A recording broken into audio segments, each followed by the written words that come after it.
Good बच्चों, हम start करेंगे आपका आज 4th चैप्टर। ठीक है, आपका दिया आपका द्रव्य का मापन। अब इस द्रव्य के मापन में हमें पढ़ना है रासायनिक संयोग का नियम। ठीक है, परमाणु का आकार, संयोजकता, अणुद्रव्यान और मोल संकल्पना, ये चीज हमको पढ़नी है इस चैप्टर में। अब द्रव्य होता क्या है?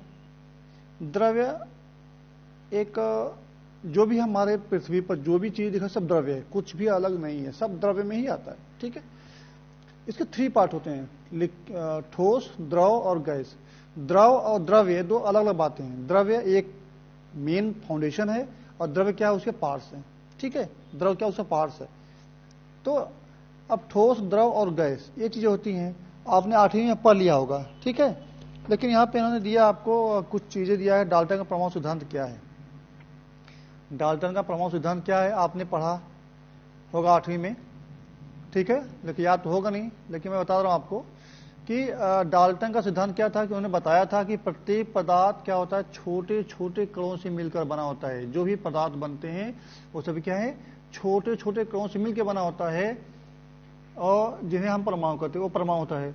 परमाणु को किसी भौतिक या रासायनिक अभिक्रिया में विभाजित नहीं कर सकते। जो परमाणु होता है इतना छोटा होता है, इतना छोटा होता है कि उसे हम किसी भी रासायनिक अभिक्रिया करो, चाहे थोड़ा मारो, कुछ करो, वो टूटने वाला नहीं है। मतलब वो इतना छोटा होता है कि उसका दोबारा हम कोई टुकड़ा नहीं कर सकते।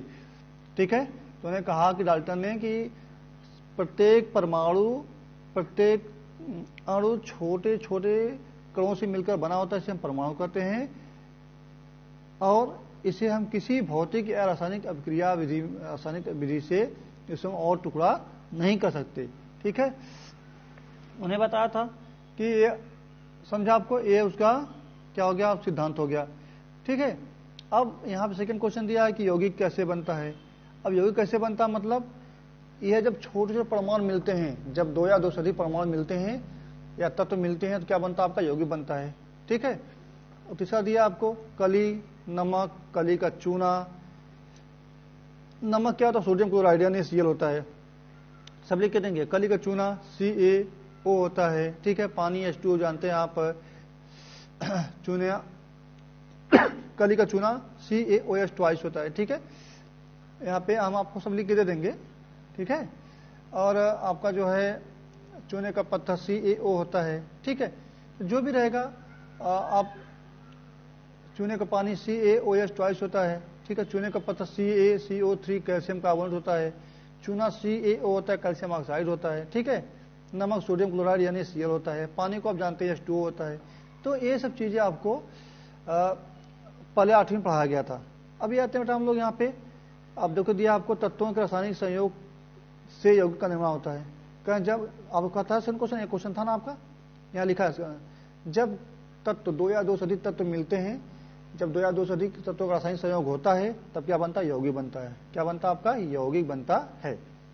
हमने पिछली कक्षा में पढ़ा, हमने अभी सीखा है कि डाल्टन के परमाणु सिद्धांत एक महत्वपूर्ण सार है।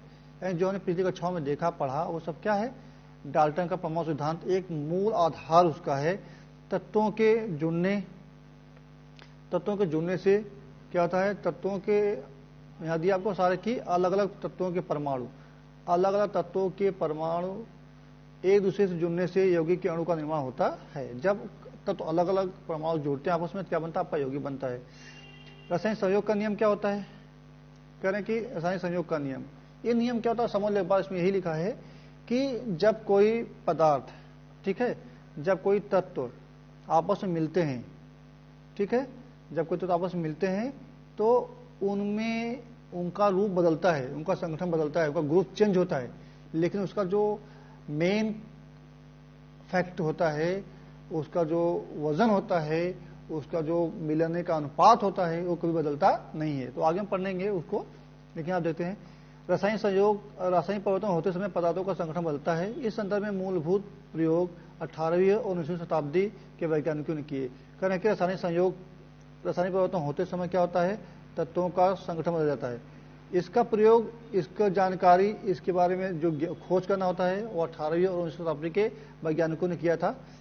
यह करते समय उन्होंने इस्तेमाल किए गए पदार्थों और तैयार हुए अचूक पदार्थों का मापन किया। करें कि ये जब प्रैक्टिकल उन्होंने किया, कौन सा प्रैक्टिकल, तत्वों का रासायनिक परिवर्तन, ठीक है, ये जब उन्होंने प्रैक्टिकल किया तो उन्होंने क्या देखा वहां पे कि उन्होंने दो चीज लिया कि जो अभिक्रिया में रिएक्टेंट, जो अभिक्रिया में भाग लेने वाले ग्रुप हैं, तत्व हैं, उसको लिया और उनका वजन निकाला, उनका मापन किया, ठीक है, और उनको अभिक्रिया में भाग जाने दिया। जब अभिक्रिया में भाग लेने के बाद जब नया रूप बन गया उसका, तो उसका मापन किया, और मापन करके उन्होंने क्या किया, इसका अलग से अचूक परिवर्तन करके निकाला। अब यहाँ करें डाल्टन, कौन कौन था उसमें, डाल्टन थे, है ना, थॉमसन थे और रदरफोर्ड थे। तीन वैज्ञानिक थे, डाल्टन, थॉमसन और रदरफोर्ड। इन वैज्ञानिकों ने पदार्थों और परमाणुओं की संरचना का अध्ययन करके रासायनिक संयोग के नियम की खोज की। करें कि कौन कौन, डाल्टन, थॉमसन और रदरफोर्ड ने क्या किया, पदार्थों के अध्ययन के संयोग के अध्ययन, परमाणु की संरचना का अध्ययन किया, जो संरचना होती है उसका अध्ययन किया और रासायनिक संयोग के नियम की खोज की। डाल्टन के परमाणु सिद्धांत, डाल्टन के परमाणु सिद्धांत और रासायनिक संयोग के नियम के आधार पर वैज्ञानिकों के अनुसूत्र लिखे। कह रहे कि डाल्टन ने जो बताया कि प्रत्येक तत्वों के तत्व रिएक्शन करते हैं, क्रिया करते हैं और उनके छोटे छोटे परमाणु में क्या बनता है, यौगिक बनता है, ठीक है। तो उन्होंने बताया कि प्रत्येक परमाणु एक इतना छोटा पार्टिकल होता है, इतना छोटा अणु होता है कि उसको हम किसी भौतिक या रासायनिक अभिक्रिया से अलग नहीं कर सकते। तो उन्होंने वो सब परिभाषा देने के बाद लोगों ने क्या किया, उनके आधार पर ही क्या किया, उनके संयोग करके, उनका निकाल करके क्या किया, यौगिकों का निर्माण करके उनका अणुसूत्र बना दिया, ठीक है। हम यहाँ ज्ञात अणुसूत्रों के आधार पर रासायनिक संयोग के नियम का सत्यापन करेंगे। करें कि जो हमें अणुसूत्र ज्ञात है उसके आधार पर क्या करेंगे, रासायनिक संयोग के नियम का सत्यापन करेंगे, ठीक है। तो अभी अब क्या दिया आपको, अलग अलग एक्सपेरिमेंट दिया है, सामग्री दिया है, शंका का पात्र लेना, आपको परखनी लेना है, तराजू लेना है। शंका का पात्र मतलब कौन का फ्लास्क बोलते हैं उसको। रसायन क्या होता है, कैल्शियम क्लोराइड लेना आपको, सोडियम सल्फेट लेना आपको, कैल्शियम ऑक्साइड लेना आपको और पानी और ये लेना आपको, ठीक है। ये चार चीजें आपको लेना है। तो अब लेने बाद क्या किया उन्होंने, कृति किया। कृति मतलब कहता उन्होंने प्रैक्टिकल किया। पहला क्या दिया आपको कि एक शंका का पात्र में 56 ग्राम कैल्शियम ऑक्साइड लें और 18 ग्राम पानी में वजन करके उसको। अभी आपको घर में जो सिंपल तराजू तो थोड़ी वजन करना आपको है, आपको वजन करना है, भौतिक तुला आता है या इलेक्ट्रिक तुला आता है, इलेक्ट्रिक बैलेंसिंग मशीन आता है, उससे करना है, ठीक है। जो आप देखो इलेक्ट्रिक बैलेंसिंग मशीन होता है ना, वहाँ पे उससे करना है। क्योंकि 56 ग्राम कैल्शियम ऑक्साइड लेना और उसमें 18 ग्राम पानी मिलाना है। क्या होता है देखिए, तैयार हुए पदार्थ का मापन करें, ठीक है, तैयार हुए पदार्थ का मापन करें, क्या समानता दिखती है, अनुमान लिखिए, वो करके लिखना आपको है, ठीक है। अब पानी और कैल्शियम तो नहीं आएगा आपके घर में, लेकिन पानी मिल जाएगा आपको। कैल्शियम आप शक्कर ले लो, ठीक है, कैल्शियम में क्या लोगे आप, शक्कर ले लो।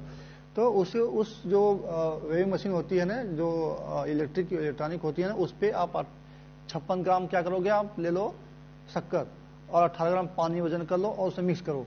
फिर क्या होता है वो आप देखो, मापन को, उसका भी मापन करो, क्या मिलता है आपको।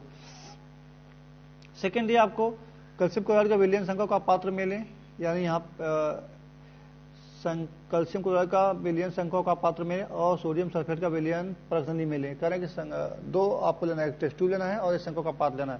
कह रहे हैं कि शंका का पात्र विलयन और सोडियम सल्फेट का विलयन दोनों अलग अलग बर्तन लेना है, ठीक है। परखनी को धागा बांधकर उसे सावधानीपूर्वक पात्र में छोड़ें। करें कि जिसमें आप शंका का पात्र है, जिसमें आपने कैल्शियम सोडियम कैल्शियम क्लोराइड का विलयन रखा है, उसमें वो टेस्ट ट्यूब, वो परखनी को धागा बांध के लटका दो आप, ठीक है, छोड़ दीजिए। रबर का काक लगाकर शंका का पात्र वायु धर करें, उसमें रबर काक लगा बंद करना है। ये सब प्रैक्टिकल लैब में होता है, ठीक है, यहाँ पे नहीं पाएगा।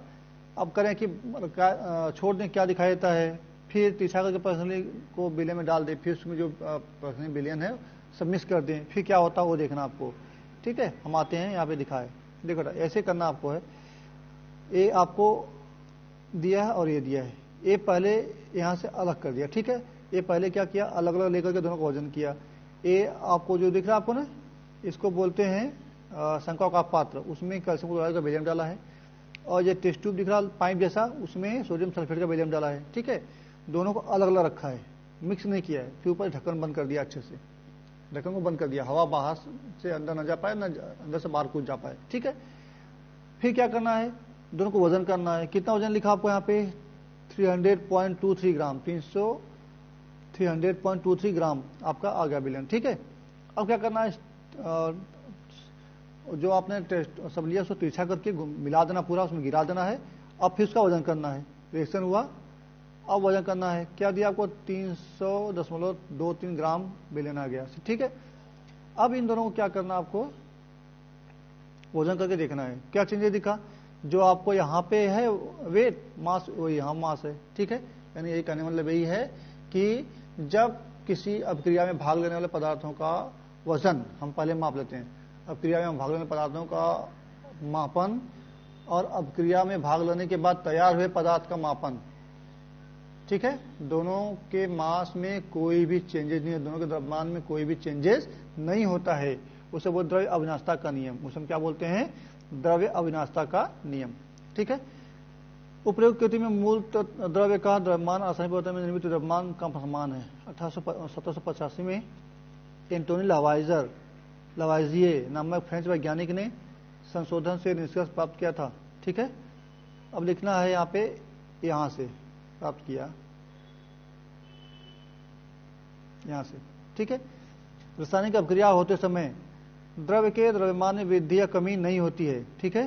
रासायनिक अभिक्रिया में अभिकारकों का कुल द्रव्यमान रासायनिक अभिक्रिया से निर्मित होने वाले उत्पादों का कुल द्रव्यमान के समान होता है, इसे अविनाशता का नियम कहते हैं। ये आपका यहाँ से यहाँ से लेकर के सब लिखना आपको, ठीक है, पूरा, ठीक है।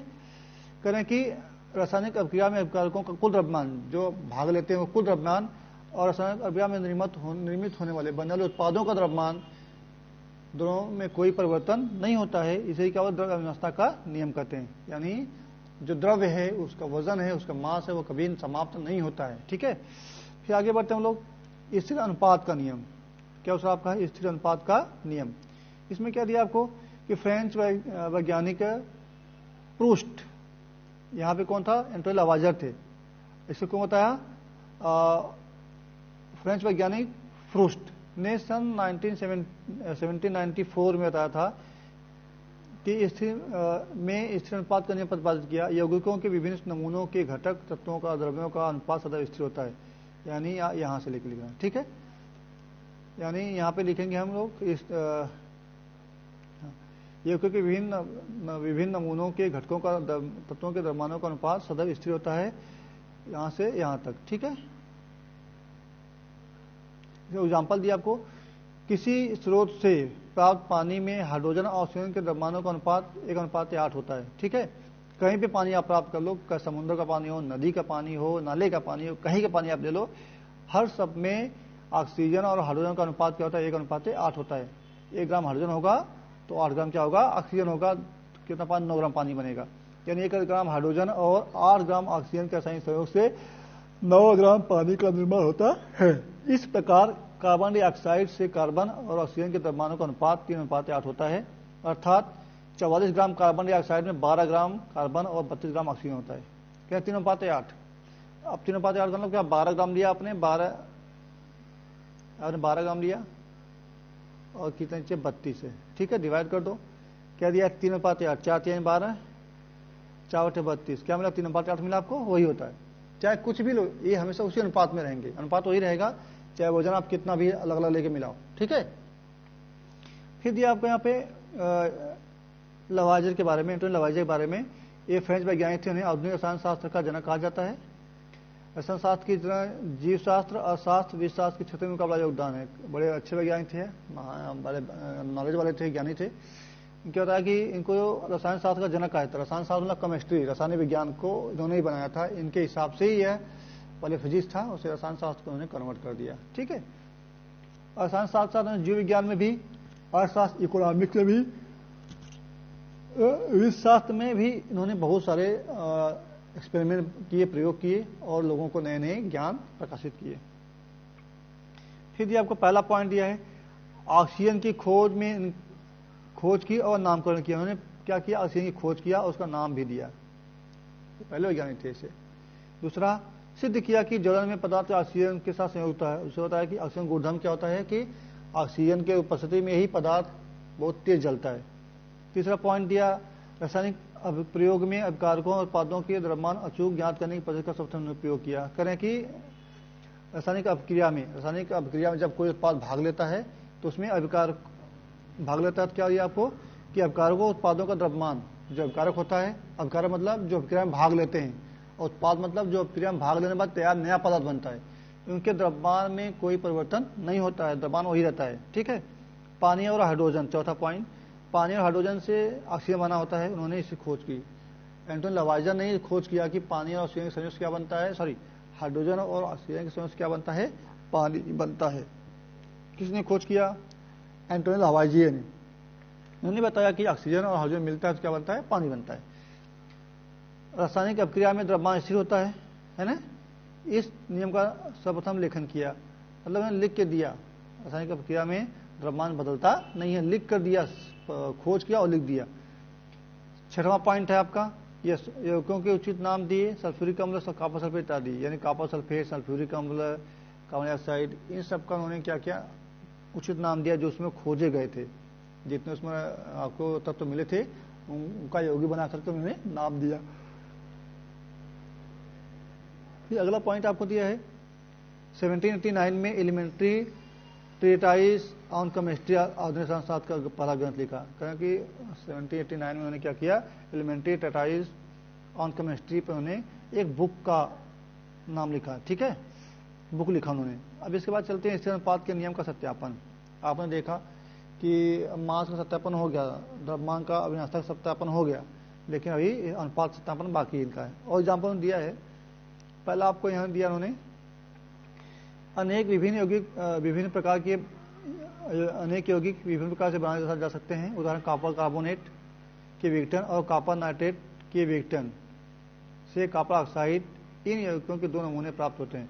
क्योंकि जब कॉपर ऑक्सीजन, कॉपर कार्बोनेट, ठीक है, कॉपर कार्बोनेट को हम विघटन करते तोड़ते हैं तो विघटन से कॉपर नाइट्रेट बनता है। क्या बनता है आपको, कॉपर नाइट्रेट बनता है और कॉपर ऑक्साइड बनता है।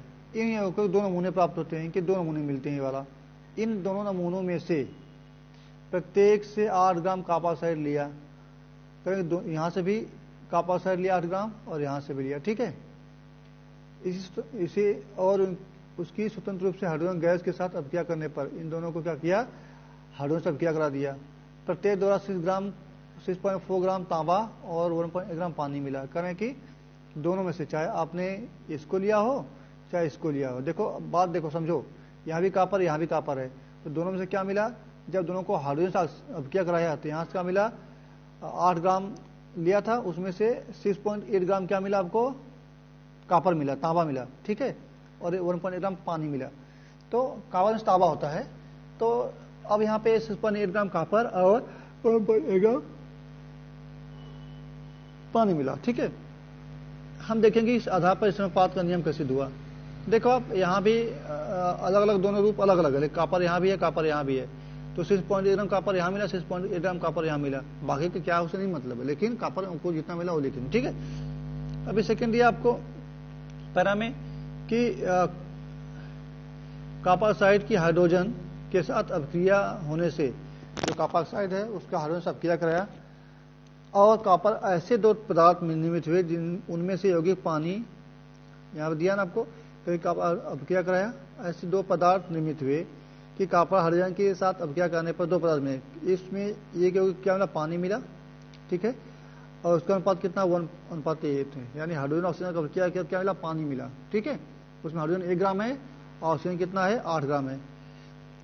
यह हमें पहले ही ज्ञात है, हमने पहले देखा ऊपर 9 ग्राम पानी में 8 ग्राम ऑक्सीजन होती है, इसलिए 1.8 ग्राम में 1/8 into 1.8, यानी 1.8 ग्राम पानी लिया तो अनुपात कितना हो गया आपका, 100 तो 1.6 ग्राम ऑक्सीजन है, यानी 1.8 ग्राम में, सॉरी 1.8 ग्राम में क्या आपका है, 1.6 ग्राम क्या पानी होता है, ऑक्सीजन होता है, सॉरी पानी में 1.1 मतलब उसमें क्या हो गया, 1.6 ग्राम क्या हो गया, पानी हो, ऑक्सीजन हो गया।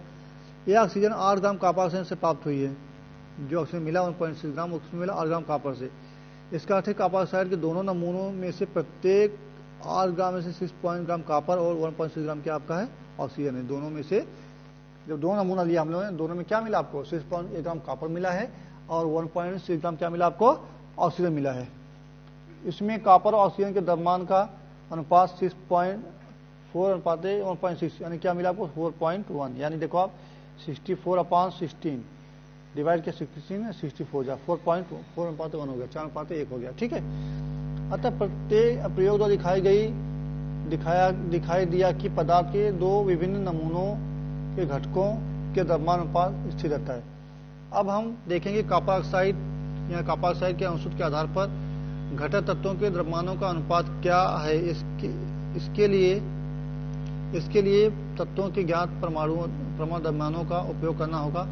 कॉपर ऑक्सीजन का परमाणु द्रव्यमान क्रम से कितना है, 63.5 और 16 है।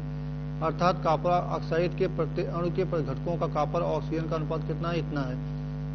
करें कि ऊपर देखा 64 और 1.6 था और यहाँ पे 63.5 और 1.6 है, ठीक है, लगभग उतना ही है, 63.5 और 16, तो 63.5 मतलब क्या 64 लगभग हो गया, तो अनुपात हो जाएगा आपका 4.1 आएगा, ठीक है।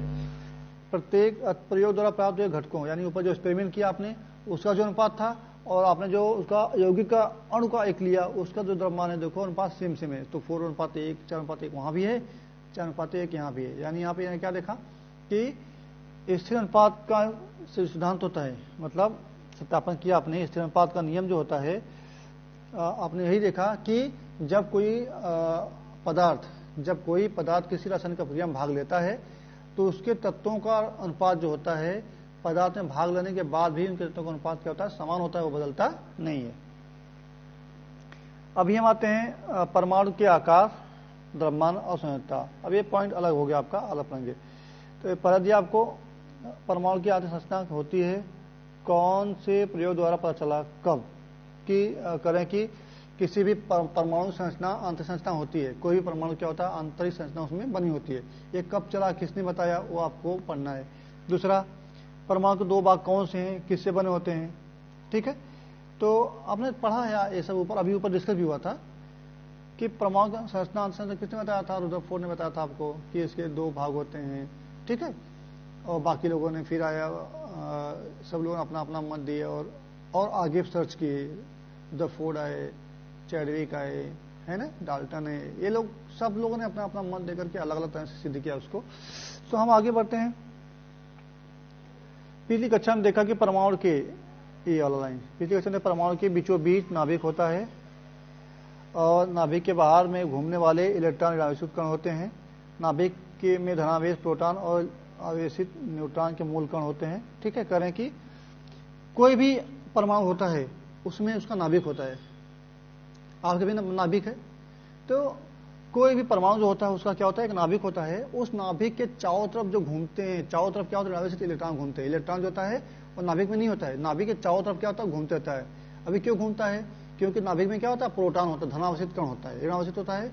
और क्यों घूमेगा, जब वो धनावेशित के पास जाएगा, तो अब उसके पास क्या, धनावेशित कण के पास वो घूमते रहता है, ठीक है।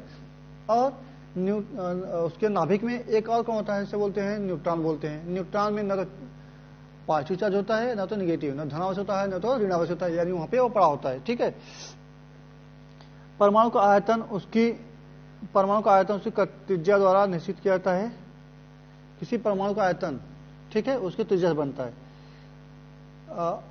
नाभिक और वायतम कक्षा के बीच दूरी का त्रिज्या कहते हैं। परमाणु त्रिज्या नैनोमीटर में व्यक्त की जाती है। करें कि मान लो एक कोई आपका परमाणु का नाभिक है, एक यहाँ पे हो गया, एक यहाँ पे हो गया ना, एक कक्षाएं होगी उसकी, तो नाभिक से ये पहली कक्षा दूरी वो त्रिज्या हो गई, छोटी है। दूसरे में जाएंगे तो उससे बड़ी होगी, तीसरे में जाएंगे तो सबसे बड़ी होगी। तो जब परमाणु के नाभिक से कक्षाओं दूरी बढ़ती है, कक्षाओं दूरी क्या होती है, बढ़ती है, तो उससे वैसे क्या होता है, उस तत्वों का आकार भी और आयतन भी क्या होता है, बढ़ते जाता है। आकार बढ़ेगा तो आयतन बढ़ेगा ही बढ़ेगा, ठीक है। तो करें कि किसी भी तत्व में उसके नाभिक से कक्षा की दूरी जो होती है, नाभिक से कक्षा की दूरी,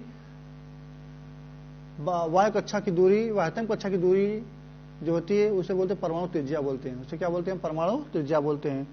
इसे नैनोमीटर व्यक्त करते हैं। अभी मीटर सेंटीमीटर में करें बहुत बड़ा होगा, नैनोमीटर बहुत छोटा होता है, इसलिए उससे व्यक्त करते हैं, ठीक है। 1 नैनोमीटर बराबर क्या होता है, 10⁻9 1/10⁻⁹, यहाँ पे माइनस रहेगा, सॉरी 10⁹, यानी 1 नैनोमीटर पर 10⁻⁹ मीटर, मतलब 1 मीटर को 1 करोड़ टुकड़ा करेंगे तो 1 नैनोमीटर बनेगा, ऐसा। यहाँ पे लिखा आपको उदाहरण में, आपको एग्जांपल दिया है। हाइड्रोजन परमाणु त्रिज्या क्या होती है, 10⁻⁹ होता है। पानी का 10⁻⁹ होता है। हीमोग्लोबिन का 10⁻⁸ होता है। तो इस तरह से क्या होता है, इनकी त्रिज्याएं दी आपको, परमाणु त्रिज्या दिया आपको, ठीक है। तो अब इसके बाद हम जो पढ़ेंगे नेक्स्ट लेक्चर में, फिलहाल आप लोग इतना आज कर लो, ओके, चलो बाय।